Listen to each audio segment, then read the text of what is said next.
Hello and welcome to the MovieKing Podcast. My name is David Jurmann and I'll be your host. So for today's episode, we're going to kind of do like we did last time. We're going to start off with a main review and then we'll go on to a main topic, just to kind of keep things moving and give you a little bit of variety in the show. So for today's first review, we're going to start off with Alien Romulus. This is a film I was very excited for a lot of reasons. I really like the Alien franchise. I think it's a really interesting one. The first two Alien movies in particular, I think, are very strong. The first Alien by Ridley Scott, I think, is one of the scariest movies I've ever seen. I think it's just absolutely terrifying, to be honest. And I think the xenomorph design is great. I just really love that first Alien movie a lot. I mean, I think it's a bit of a slow movie, which is something that maybe I'll get a little more to as we go on to discussion. But Aliens by James Cameron also is a really nice action film. Really good movie too. I think it's just Sigourney Weaver is excellent in those movies. I really like them. So for Alien Romulus, this is a bit of a revitalization of the main Alien franchise. Like we got Prometheus and Alien Covenant a few years ago. Those movies are a bit more, I guess, niche to the fan base. It's kind of like, much more in the lore of things. Some people weren't as huge on that, so, for those people who just wanted a simple Alien movie again, this is what we have. Alien Romulus by Fede Alvarez, the director of the Evil Dead remake from about a decade ago now, and Don't Breathe. Both of those movies I really enjoy. Don't Breathe more so than Evil Dead, even though Evil Dead I do think is a good movie. I actually might like Evil Dead the remake more than the original. That might be a hot take. That's how I feel though. But anyway, Fede Alvarez is a very good director, so I was really excited to see what he'd do with this movie. I mean, there was just so much potential for it. I think the trailers have looked really good. I think some people have pointed out though well enough that the main concern with this movie was that it would just feel like a bit of a retread of what we've seen before, not really original, kind of following the Force Awakens of the world and, the Terminator Dark Fates and, all those movies that just kind of feel like a bit of a copycat of what the original movies did and not really too much of its own thing. But that's kind of what the fear of this movie was going in. And I will say, I really like this movie. I think it's a very well-made movie. I think it's a lot of fun, and I can't really recommend it enough, actually. it has its problems. I'll get to its problems in a little bit, but just as a movie, this is so fun. It's such a good movie. One of the most fun movies of the summer, really, and I think it's just a really awesome horror action movie. Really just kind of combines the best of both Alien and Aliens. So I think, if you really enjoy Alien, the movies for just the pure horror and the action and the real suspense of things, I think you'll really enjoy it. And also the characters, of course, which I'll also get to in a little bit. But before that, I just want to kind of talk about the performances. Really good performances all around here. But the three that really stood out to me most are Kaylee Spaney, who's had a really nice run recently between this, Civil War from earlier this year, and Priscilla. She's been really good though in all these movies. I think she's like having a really great year. And then David Johnson, also in the film. I think he really did a great job. I would argue he actually might be maybe the best performance in the film. It's really underrated actually though, because he can't really be too expressive, but he's also really great with the way he does it. You see so much in his face that really just conveys a lot. And I think the other actor I want to mention here is Isabella Merced. She's also just been incredible recently in everything she's in. She's really good here too. I think she really just elevates the movie on a lot of levels, and every scene she's in, she really just brings it. She just brings her A game every time. It's like she brings the terror in this movie, I think, and like she really sells it. So really awesome. All these actors did a great job. The rest, they also did a good job. I just think these three really knocked it out of the park. So I guess I want to go back to Fede Alvarez though. He just directed this movie super well. I think he brought his voice well. Like if you've seen his movies, you know what you're getting with him, and usually that means very gross, insane, bloody stuff. some people have said this movie is actually pretty tame for an alien movie, which I won't completely disagree with. But I think, with that being said, it's still a very bloody, intense movie. I mean, it really does kind of scare you a bit and makes you very tense and on edge. At least for me, I felt very on edge watching it once it got going. But I also want to think that, I think the script is really good too. I think it's like a really good script actually because it does a good job for a lot of things. It really just, develops the characters well. It sets up the conflict very well. You kind of understand where the characters are coming from and why they are where they are. I also just really like the characters here between Andy and Rain. I think they're really good leads, and I really just grew to care about them a lot over the course of the movie. So, I just think the movie does a really good job with that. And also, it's just one of the best looking movies of the year, in my opinion. The cinematography is amazing, really. It's just so many nice shots that look, you see the space, and it just really immerses you in everything, and really just, it's very tight. I also saw it in IMAX one time, so I've seen this movie twice now, once in Dolby, once in IMAX. And in IMAX, you kind of got the expanded aspect ratio, so that really brought a lot to it, in my opinion. It really, I think that actually added a lot to this film, and if you can't see it in IMAX before it leaves, please go do that, because it's actually really worth your time. I think the cinematography is only elevated in that aspect, and the lighting is also really good. Just really, like, I don't know, just it's a very different looking movie. Like, I guess, like, you see so many blockbusters nowadays, not a lot of them like really have a real darkness to them. Like, the lighting's usually very flat in a lot of them. It just, this one really just takes advantage of good lighting, good cinematography, really great production design too. You really just feel like you're in the space. I think that just the movie, it accomplishes what it's setting out to do in that regard.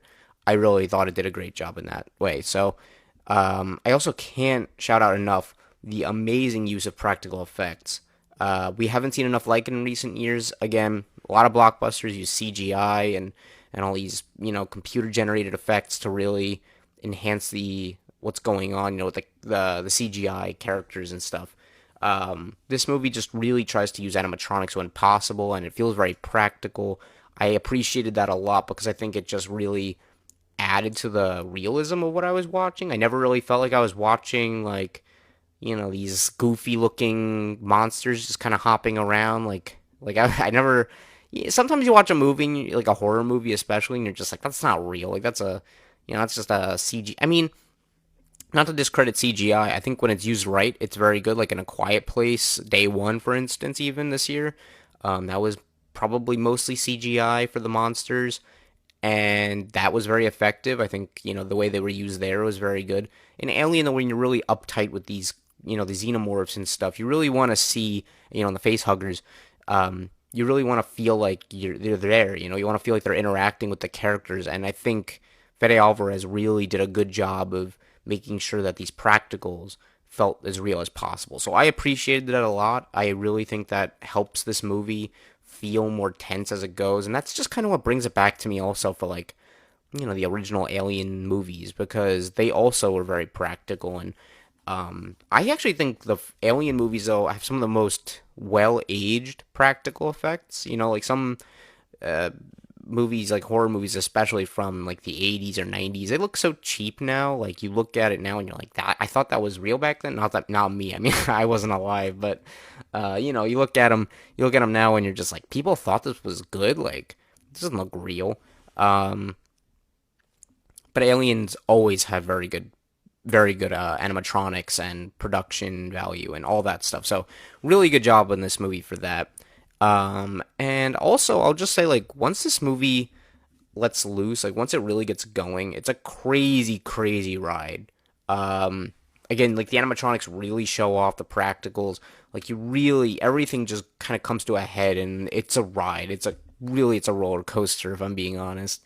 Total, pacing goes crazy. It's great. I really like that. So, have to give a lot of credit to all of that. The movie just does a really good job of really keeping that tension as it goes. And I think, again, just kind of tying it into the practical effects, I think, like, everything there just really elevated what was going on in the movie for me, and just added another layer of why it's so good.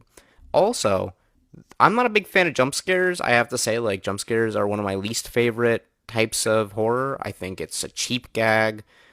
It's startling more than it is scary. I mean, what I guess I mean is, you're not going to be traumatized from a jump scare. Like, you'll be maybe more scared in the moment. Like, you'll be like, oh my God, like, that was terrifying. But it's just equivalent to someone, like, banging a desk or slamming a door. Like, it startles you, but you're not going to be thinking about it after 5 minutes. You're not going to be like, oh, that was really, like, that messed me up, man. The door slamming really, like, it's going to give me nightmares. But, um, this movie has some actually very effective jump scares. I'm not big on jump scares again. I don't know if I like love the jump scares here, but for jump scares, they're actually very effective. There's one in particular towards the end that, like, I think I even saw some people online kind of saying it, like, you felt your soul kind of just leaving your body during it. It's just like I was just watching it. I didn't see it coming at all. I was just like, whoa, it's great, it's crazy. Um, so really good jump scares in that regard, and also again, just the characters are pretty strong actually in this. Not too much the side characters, but the leads I think are very good. So that's kind of where I'll end my positives, I guess, with the movie. I mean, I think there's a lot to like here. Um, just a very entertaining film. Really enjoyed how it went. I would love to see a sequel to this movie when possible, if it gets made. I think it's doing pretty well financially, so I think we're in a pretty good spot for a sequel, but you never know. I mean, this movie was supposed to go to Hulu before, they bumped it up to theaters. I'm so glad they did because this movie rocks on the big screen. I mean, I'm sure it would be great on TV too, but um, it needs to be seen in a theater. Again, IMAX especially really blew my socks off. Like it's great, really worthwhile in large screen formats. So as for my cons, I guess the first one I'll really say is it starts off pretty slow, which I was kind of saying a little earlier is my biggest problem with the first Alien and maybe even Aliens 2. Like, it's just all these movies, the Alien franchise as a whole, they're pretty well known for not really getting to the aliens for a while. Like, you have to wait. And I it's not my favorite aspect of this franchise personally. Like I understand why in the first movie it takes so long to do it.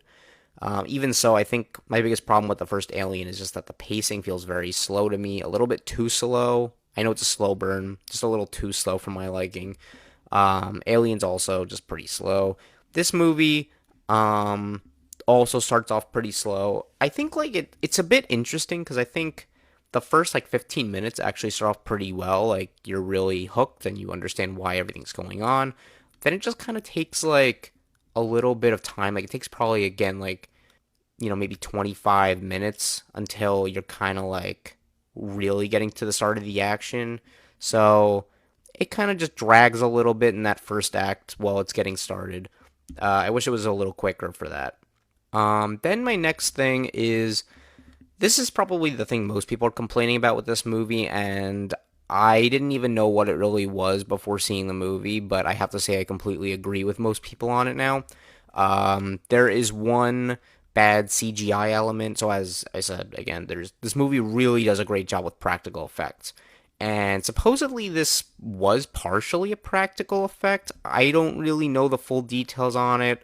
Um, I don't really want to, mislead, the audience here. Like, I don't want to mislead any of you saying it was one thing when it maybe wasn't. But Fede Alvarez has said this is partly a practical effect, I guess, with a little bit of CGI on top.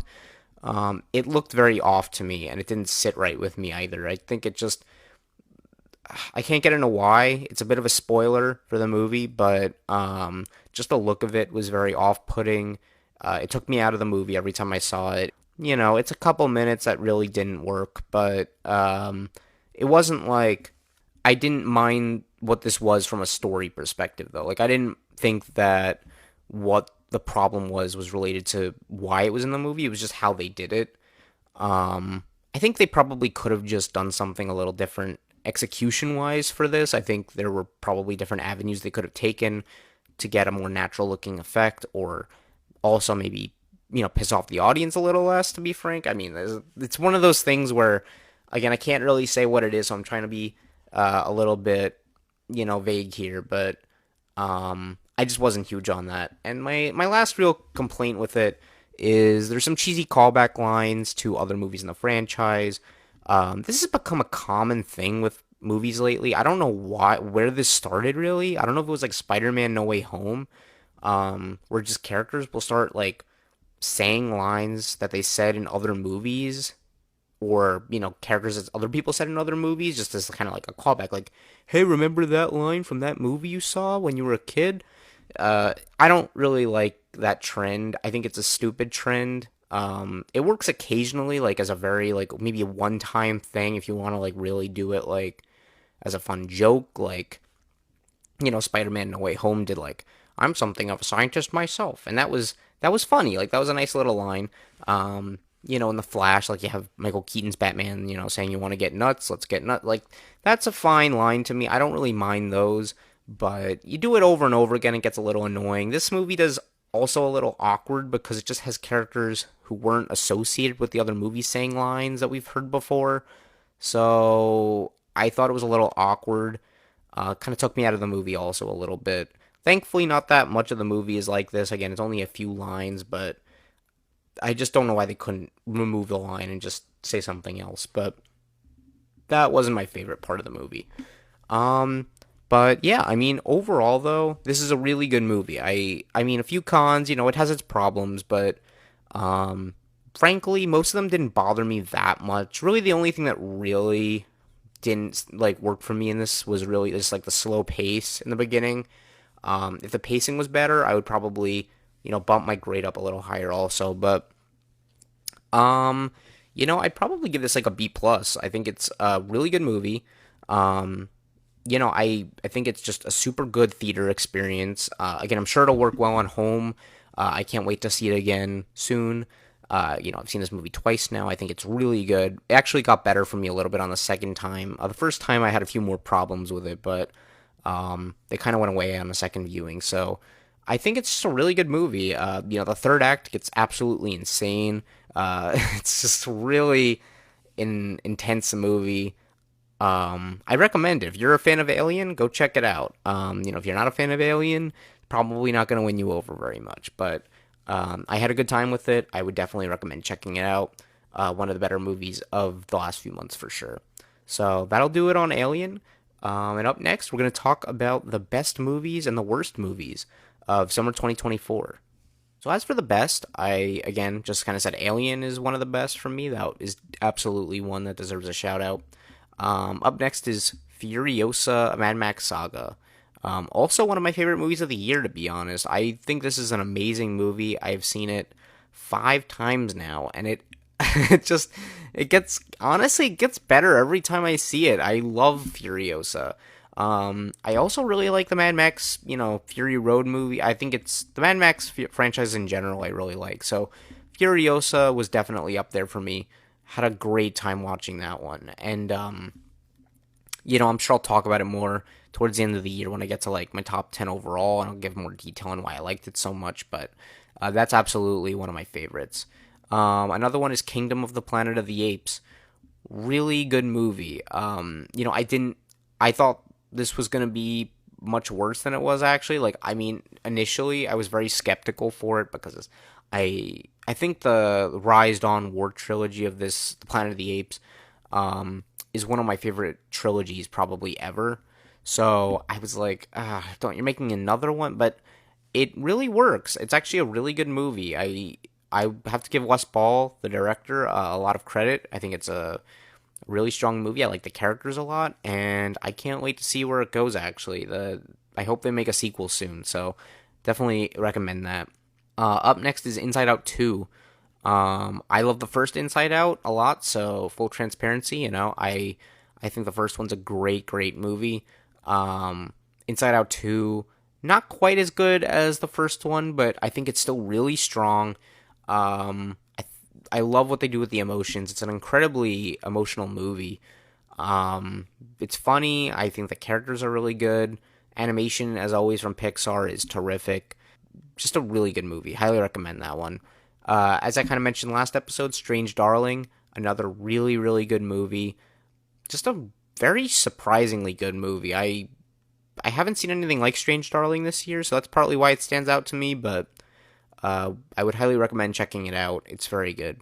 Another film I really want to mention is Dee Dee. It's a really great coming of age story. One of the best I've seen in years, honestly. It's just super funny, really heartwarming, heartbreaking at times. Really just goes for like every emotion. I thought it was a really good movie. I didn't want it to end. Not a lot of people are talking about it, but I think it's honestly one of the best movies I've seen this year. I saw it actually back in January from Sundance, and it's been on my mind ever since. I just think it's a really great movie. Everyone should see it. So definitely check out Dee Dee. Another one is Twisters. I didn't really have much expectations for Twisters. I don't love the first one, but Lee Isaac Chung directed this. He did the film Minari in 2020. That was my favorite movie from 2020, and even though he was making this, I just didn't have that much interest. But Twisters is really good. I just had a great time with it. I thought it was emotional. I thought it was really the action was great. The characters were good. I was just really surprised by how much I liked Twisters, and if you haven't seen it yet, definitely would recommend giving that one a watch, because I think it's just one that everyone will enjoy. It's a pretty safe Hollywood blockbuster, kind of like a Top Gun Maverick, but if you enjoyed Top Gun Maverick and this is pretty similar to that experience, so I would definitely recommend Twisters. Up next is a movie that I would not recommend to everyone the same way I would recommend Twisters, is I Saw the TV Glow. This is one that I kind of watched, and my first initial thought was like, I think I liked it, but I'm not really sure how much. And the more I thought about it, the more I grew to like it, and the more I watched it, because I saw it again, the more I liked it also. So this movie's just been bumping up for me like all the time. It's gone from being like a movie I kind of liked when I first walked out, maybe, to being a movie now that I would genuinely say I kind of love. It's one of A24's best movies, I think, in ever for me. It's just really good. I think just the way it's made is so interesting and thought-provoking. There's so much to really like dissect in it. I really recommend that one a lot. Another one I really like is The Fall Guy.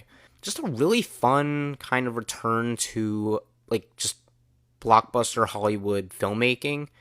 If you just kind of are a bit nostalgic for like 80s, 90s blockbusters, and you're just kind of like, I miss the old-fashioned ones a bit. This is kind of what that is, The Fall Guy. Just, it's Ryan Gosling and Emily Blunt just having, sort of a good rom-com thing going. There's some action in there, a bit of mystery. It's just kind of a good movie for anyone. I really recommend it.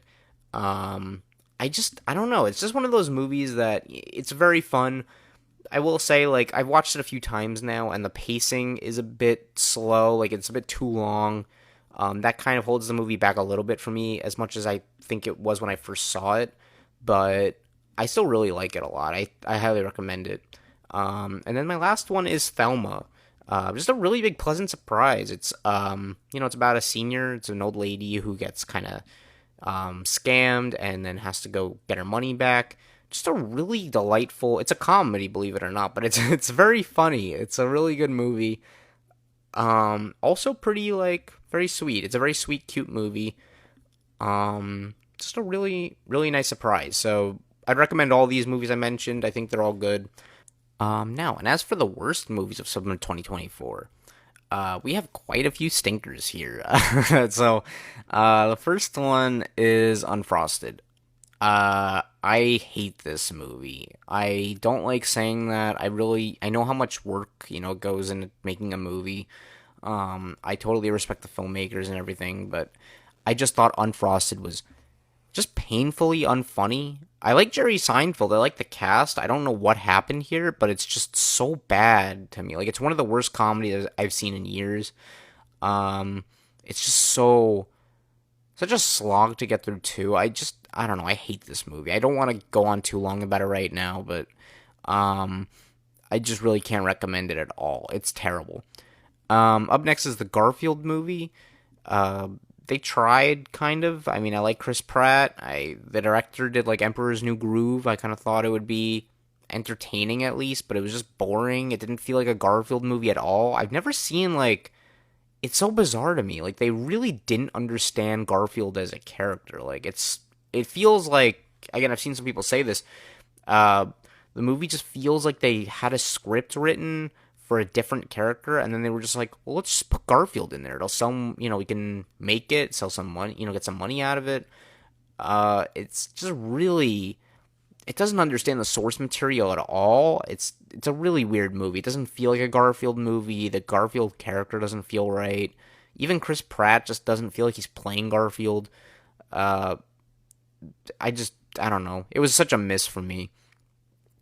Up next is Despicable Me 4. I did not like this movie much either. I think it's honestly pretty boring. It has some nice moments. I mean, like the minion bits are funny. Uh, I like Will Ferrell, and I like some of the little skits. There's moments in the movie that I enjoyed, but overall, I just thought it was a real like just boring kind of not very entertaining movie. I like the first two Despicable Me movies a lot. I think even the Minions 2 movie was pretty good, Rise of Gru. This one just really fell flat for me in a lot of ways. I think the franchise has just kind of run out of steam. The ideas just aren't quite as fresh as they were. So it didn't really work for me. And another one I didn't like is Borderlands.